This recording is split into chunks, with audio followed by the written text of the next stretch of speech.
আসসালামু আলাইকুম everyone, welcome back to my channel Jemis cooking. আশা করি আল্লাহর রহমতে সবাই ভালো আছেন। অনেক দিন পর আজকে আমি চলে আসলাম আপনাদের জন্য নতুন আরেকটি রেসিপি নিয়ে। আজকে আমি আপনাদেরকে কিং প্রন দিয়ে খুবই সুস্বাদু একটা রেসিপি তৈরি করে দেখাবো। একদমই ঘরে থাকা উপকরণে খুব সহজেই কিন্তু আপনারা এই রেসিপিটা তৈরি করে ফেলতে পারবেন, আর সময়ও লাগবে একদমই কম। তো আর বেশি কথা না বাড়িয়ে চলুন এবার দেখে নিই কীভাবে খুব সহজেই কিং প্রন দিয়ে বা গলদা চিংড়ি দিয়ে এই রেসিপিটা তৈরি করা যায়। আমি এখানে প্রথমেই 3 পিস চিংড়ি নিয়েছি। এখান থেকে 2 পিস দিয়ে আমি আজকের এই রেসিপিটা তৈরি করব। তো এই 2 পিস চিংড়ি আমি আলাদা করে তুলে রাখছি।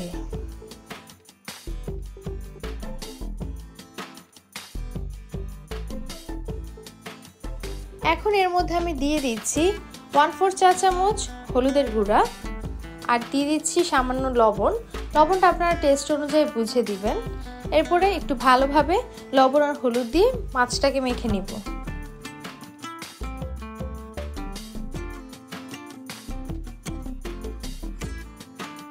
ভাজার সময় মাছটা যেন বাঁকা না হয়ে যায়, সেই জন্য আমি ভেতরে একটু কাঠি ঢুকিয়ে দিচ্ছি। দুটোর মধ্যে আমি কাঠি দিয়ে দিব। এরপরে 5 মিনিটের জন্য একটু রেস্টে রেখে দিব।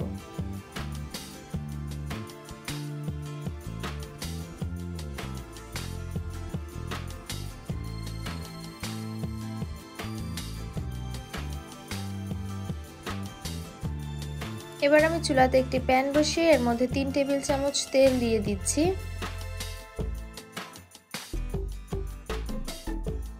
তেল গরম হয়ে আসলে চিংড়িগুলোকে ভেজে নিব। প্রথমে আমি চিংড়িগুলোকে দিয়ে দুটো পাশ উল্টে পাল্টে ভেজে নিচ্ছি।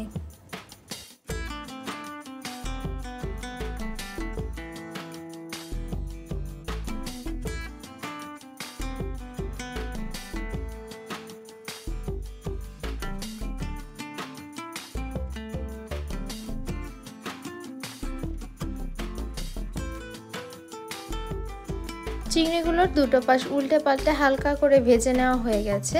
এখন আমি এগুলোকে তেল থেকে তুলে নিব। এই তেলটা কিন্তু ফেলে দেওয়া যাবে না, আমি পরবর্তীতে এটা রান্নায় ব্যবহার করব।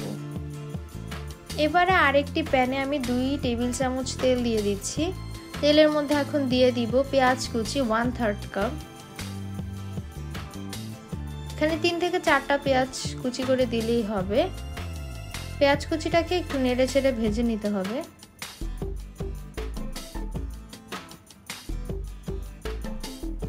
পেঁয়াজটা একটু ভাজা ভাজা হয়ে আসলে এর মধ্যে আমি ভাজার সময় যে তেলটা রয়ে গিয়েছিল সেই তেলটাকে দিয়ে দিচ্ছি।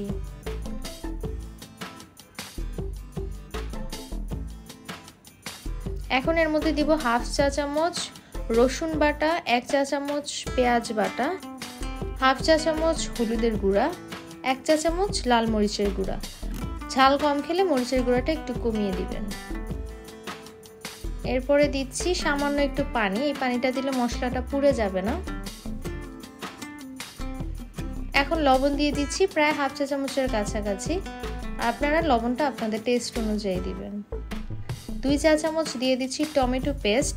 আপনারা চাইলে এখানে আস্ত টমেটো কেটেও ব্যবহার করতে পারেন। এখন এর মধ্যে মাছের ডিমের কিছু পানি রয়ে গেছিল, আমি সেই পানিটাকে এখানে দিয়ে দিচ্ছি। দিয়ে এবার ভালোভাবে মশলাটাকে কষিয়ে নিতে হবে।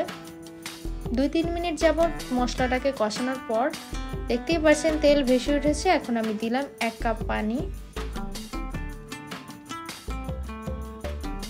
পানিটাকে ফুটে ওঠা পর্যন্ত অপেক্ষা করতে হবে এবং অলরেডি পানি ফুটে উঠেছে। এখন এর মধ্যে আমি ভেজে রাখা মাছটাকে দিয়ে দিব। মাছ দেওয়ার পর খুব বেশি নাড়াচাড়ার প্রয়োজন নেই, 2-1 বার উল্টে পাল্টে দিলেই হবে। এবার ঢাকনা দিয়ে ঢেকে দিব জাস্ট 2 মিনিটের জন্য। খুবই অল্প সময় কিন্তু এই রান্নাটা করা যায়। এখন আমি আপনাদেরকে ঢাকনা খুলে দেখাচ্ছি, ঝোলটা কিন্তু কিছুটা টেনে এসেছে। এর মধ্যে এখন আমি দিয়ে দিচ্ছি ভাজা জিরার গুঁড়া। এখানে আমি 1/3 চা চামচ ভাজা জিরার গুঁড়া ব্যবহার করছি। এরপর দিয়ে দিচ্ছি কাঁচা মরিচ, আমি কয়েকটা ফালি করে দিয়েছি। ঝালটা আপনারা অবশ্যই টেস্ট অনুযায়ী দিবেন। এবারে আলতো হাতে একটু নেড়ে দিতে হবে, খুব সাবধানে নাড়বেন যাতে মাছ ভেঙে না যায়।